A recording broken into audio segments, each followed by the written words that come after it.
सभी साथियों को जय भीम। जाति प्रथा उन्मूलन की इस कड़ी में आज बात करेंगे। जैसे पिछली कड़ी में आपने जाना कि बाबा साहब ने जैसे 2 कारण बताए जिससे इसे बाबा साहब ने किया कि जाति प्रथा को समाप्त करने का जो तरीका बताया, लेकिन उस तरीकों को जो है मुझे ऐसा लगता है कि असंभव है। क्यों असंभव है? क्योंकि भारत में जो है जो बुद्धिजीवी वर्ग जो है, मतलब किसी भी देश में बुद्धिजीवी वर्ग जो है कार्य को करता है, और बुद्धिजीवी वर्ग हमारे भारत में हिंदू धर्म में कौन है? ब्राह्मण है, और वो इस कार्य को नहीं करना चाहेगा। अगर करेगा तो उसका अस्तित्व समाप्त हो जाएगा, उसका वर्चस्व समाप्त हो जाएगा। तो एक तो पहला ये कारण आप डिटेल वीडियो को जान सकते हैं, मतलब उसको देख सकते हैं। और दूसरा कारण उन्होंने बताया कि इसमें भी 2 व्यवस्थाएं हैं। एक तो क्या है कि वर्ग व्यवस्था, इससे वर्ण व्यवस्था जिसे कहें, और दूसरा उसी में जो है मतलब जाति व्यवस्था का जो निर्माण है। तो जातियां कभी भी जो है वो भी एक नहीं हो पाएंगी, एक तरह से मतलब इकट्ठी नहीं हो सकती। तो एक ये भी कारण है। और आज की कड़ी में बात करेंगे कि क्या कारण है कि जो है सभी जातियां जाति व्यवस्था को समाप्त करने के लिए एक साथ लामबंद नहीं हो सकती, इकट्ठी नहीं हो सकती। और कार्ल मार्क्स ने क्या कहा था इस बारे में, उन्होंने कैसा आंदोलन चलाया था, उन्होंने वहाँ लोगों को कैसे इकट्ठा किया था अपने देश में। तो उस पर जो बाबा साहब क्या कहते हैं कि उनका सिद्धांत हमारे इस जाति व्यवस्था को समाप्त करने के लिए क्या कारगर साबित होगा या नहीं होगा, तो क्यों नहीं होगा। तो इसमें आप जुड़े रहिए और आपको लगातार जो है इन वीडियो से जुड़े रहिएगा और लोगों तक शेयर कीजिए और इन कड़ियों को एक जो क्रम में देखिए। तो क्या है, इसके लिए प्लेलिस्ट तैयार कर दी है। आप प्लेलिस्ट में जाकर जो है उनके बुक्स जो छोटी छोटी कड़ियों के माध्यम में आपसे जो है समरी जो शेयर कर रहा हूँ, तो उसको आप प्लेलिस्ट में जाकर जो है आप क्रम से उनको देख सकते हैं। तो आप ज़रूर जो है वहाँ जाकर देखिएगा। तो शुरू करते हैं आज के विषय पर। बाबा साहब कहते हैं कि जाति व्यवस्था के आधार पर किस जाति का दर्जा ऊंचा है, किस जाति का नीचा है, यह सिद्ध करते हैं। और उसी हिसाब से अधिकार भी बटे हुए हैं कि कौन सी जाति का दर्जा जितना ऊंचा होगा उसके अधिकार भी ज़्यादा होंगे, उस वर्ग के अधिकार भी ज़्यादा होंगे, और इसी आधार पर वो दूसरे को जो है छोटा या नीचा समझते हैं।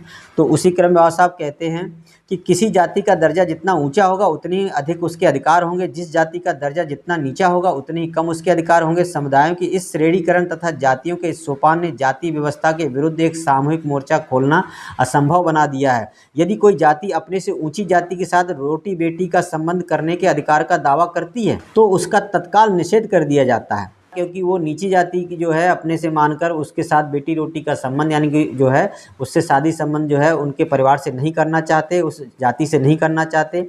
और शरारती लोग जिनमें अनेक ब्राह्मण भी शामिल है, बाबा साहब कहते हैं, यह कहते हैं कि यह रोटी बेटी का संबंध जो है अपने से नीची जाति तक ही अनुमत होगा, ऊपर नहीं कर सकते। अगर आपको बेटी रोटी का संबंध करना भी है तो उसी जाति में कीजिए या उनसे नीची जाति में कर लो, लेकिन ऊंची जाति में नहीं आप कर सकते, क्योंकि अगर ऐसा करोगे तो आपका बहिष्कार कर दिया जाएगा जाति व्यवस्था से और आपका जो है विरोध भी किया जाएगा। और बाबा साहब कहते हैं सभी लोग जाति व्यवस्था के दास हैं, जबकि सभी लोग जो है जितनी भी जातियां हैं, जितने भी वर्ण हैं, मतलब ब्राह्मण के अलावा जितने भी नीचे क्रम में आ गए और जितनी भी जातियां शूद्रों में, सभी जाति व्यवस्था की दास हैं। अगर दास हैं तो दासों की भी तो एक जाति होनी चाहिए। तो एक दास दूसरे दास को अपना ही मान पा रहा, एक जाति दूसरे जाति को, यानी एक गुलाम दूसरे गुलाम को भी अपना नहीं मान पा रहा, वो भी अपनी जाति के बंधन को जो है ये सोच रहा है कि मैं तो अलग हूँ, मैं ऊंचा हूँ, मैं नीचा हूँ। तो गुलामों में भी जो है सभी दास भी जो है अपने आप को अलग अलग समझ रहे हैं। तो बाबा साहब कहते हैं लेकिन सभी दासों का दर्जा बराबर नहीं है। आर्थिक क्रांति लाने हेतु सर्वहारा वर्ग को उत्तेजित करने के लिए जो कार्ल मार्क्स ने कहा था, उन्होंने वहाँ पर दासता को छोड़कर आपका और कुछ नहीं जाएगा। कार्ल मार्क्स ने कहा था कि आपका जाएगा क्या, आप मतलब जो है आर्थिक संपन्नता के लिए जो आगे आए, जो उन्होंने इकट्ठा किया, और उन्होंने कहा कि आप सब आगे आएंगे तो आपका जाएगा क्या, दासता चली जाएगी अगर आप इससे जो है बाहर निकलेंगे तो।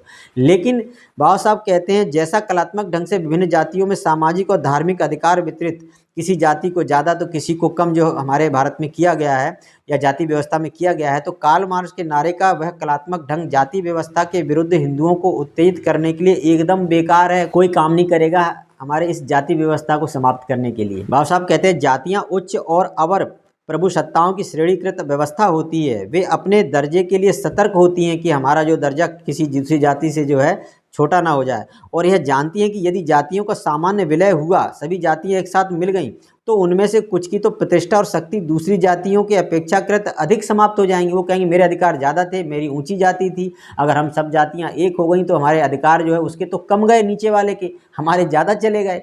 तो इस तरह से क्या है, मतलब कहने का ये कहा जाए, मतलब जूते सभी खा रहे हैं, गुलामी सभी कर रहे हैं, किसी को 10 पढ़ रहे हैं, किसी को 8 पढ़ रहे हैं, किसी को 5 पड़ रहे हैं, किसी को 4 पड़ रहे हैं, लेकिन जो 8 खा रहा है वो कह रहा है मुझे तो 2 कम पड़े हैं ना, मुझे तो 8 ही पड़े हैं। 5 वाला कह रहा है चलो उसको तो 8 और 10 पड़ रहे हैं, मुझे तो 5 ही जूते पड़े हैं।